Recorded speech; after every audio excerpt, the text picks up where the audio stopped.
Haji Sulam membeli batik. Yang jawab salam, mudah-mudahan makin cantik lagi ya. Haji Sulam membeli buah. Yang jawab salam, mudah-mudahan cepat nikah. Assalamualaikum warahmatullahi wabarakatuh. Alhamdulillahi rabbil alamin. Wahdahu wassalatu wassalamu ala asrafil anbiya'i wal mursalin wa ala alihi wa sahbihi ajma'in. Amma ba'du. Puja dan puji syukur marilah kita panjatkan kepada Allah Subhanahu wa taala yang telah menciptakan Ki Hajar Dewantara yang jasanya tiada tara, yang telah menciptakan Raden Ajeng Kartini yang jasanya dikenang sampai saat kini. Alhamdulillah, tiada kata yang paling indah kecuali syukur kepada Allah yang maha pengasih, yang kasih sayangnya tidaklah pernah pilih kasih, yang maha penyayang, yang kasih sayangnya tidak pernah terbilang kepada hamba-hambanya yang beriman. Salawat serta salam marilah kita panjatkan kepada ruh baginda Rasulullah Sallallahu Alaihi Wasallam yang telah membawa kita dari zaman onta menuju zaman Toyota, yang telah membawa kita juga dari zaman kuda menuju zaman Avanza. Masya Allah. Mari kita sama-sama melantunkan salawat. Allahumma salli ala Sayyidina Muhammad wa ala ali Sayyidina Muhammad.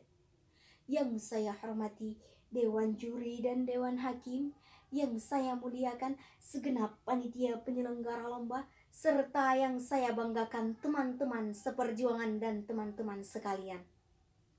Pada kesempatan yang berbahagia ini, saya akan menyampaikan sebuah pidato yang berjudul Pendidikan Anak Bangsa di Zaman Sekarang. Teman-teman sekalian, pendidikan.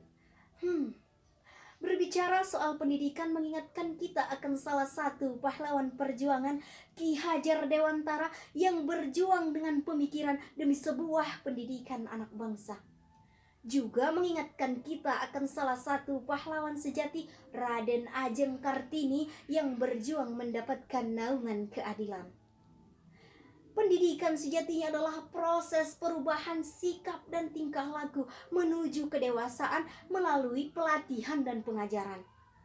Pendidikan merupakan aset bangsa untuk mencapai visi misi negara melalui anak bangsanya sendiri. Jadi, kita sebagai anak bangsa seharusnya bisa menjadi orang-orang yang berpendidikan, orang-orang yang memiliki integritas besar bagi bangsa Indonesia. Namun, di balik itu semua tersirat kata sayang dan sayang sekali. Anak bangsa di zaman sekarang sudah banyak yang terperosok ke dalam arus globalisasi. Di antara mereka, banyak yang telah melupakan perjuangan-perjuangan pahlawan pendidikan. Serta di zaman sekarang, anak bangsa kita banyak yang bersekolah tetapi tidak berpendidikan. Teman-teman sekalian yang saya banggakan, masa muda adalah masa yang penuh dengan harapan, penuh dengan cita-cita, penuh dengan romantika kehidupan. Keindahan yang dihiasi dengan bentuk fisik yang kuat, berjalan masih cepat, pendengaran masih akurat, pikiran masih cermat, kulit wajah indah mengkilat. Pantas bila pemuda menjadi pemicu maju atau mundurnya suatu bangsa melalui pendidikan anak bangsa yang ditempuhnya sendiri. Teman-teman sekalian, masa remaja memang merupakan masa yang sangat sulit, penuh dengan paradigma. Bahkan Stanley Hall, psikolog hebat, mendefinisikan bahwa masa muda adalah masa yang penuh dengan gejolak dan tantangan. Oleh karena itu, di zaman sekarang, anak bangsa kita cenderung menyukai hal-hal yang mengandung resiko. Sebagai contoh nyata, di zaman sekarang ini, anak bangsa kita lebih patuh kepada handphone dan televisi dibandingkan orang tuanya. Lebih memilih update status dulu sebelum makan. Lebih parahnya lagi, mereka lebih memilih menonton drama Korea daripada belajar. Apakah begini pendidikan yang diajarkan bagi anak bangsa kita? Tentu saja tidak, bukan?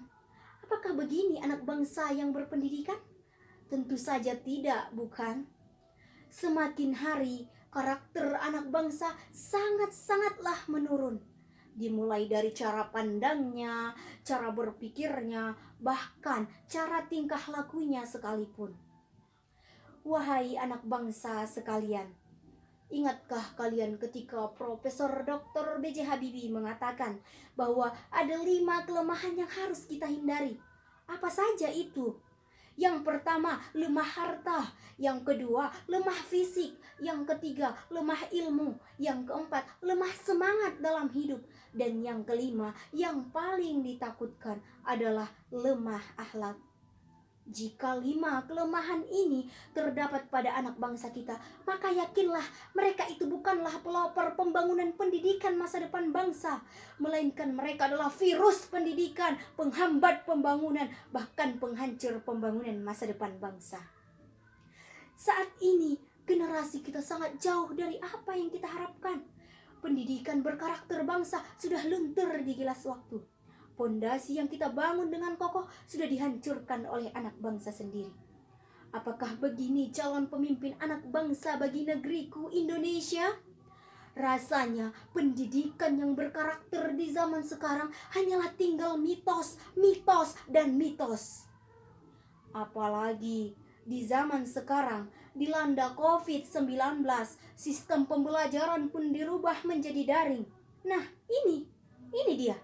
Coba lihat deh gimana pendidikan anak bangsa di zaman sekarang di masa pandemi ini. Negara tidak menghentikan sekolah, negara juga tidak menghentikan pembelajaran. Tapi kenapa di zaman sekarang anak bangsa kita banyak yang bersekolah tetapi tidak berpendidikan?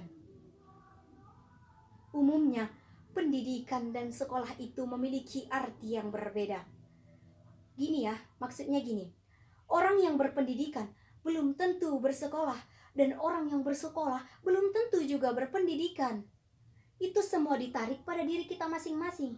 Kita sebagai anak bangsa, tujuan dan visi misi kita bagi negara ini apa? Nah, jika kita sudah menemukan visi misi kita, maka mari kita wujudkan melalui pendidikan.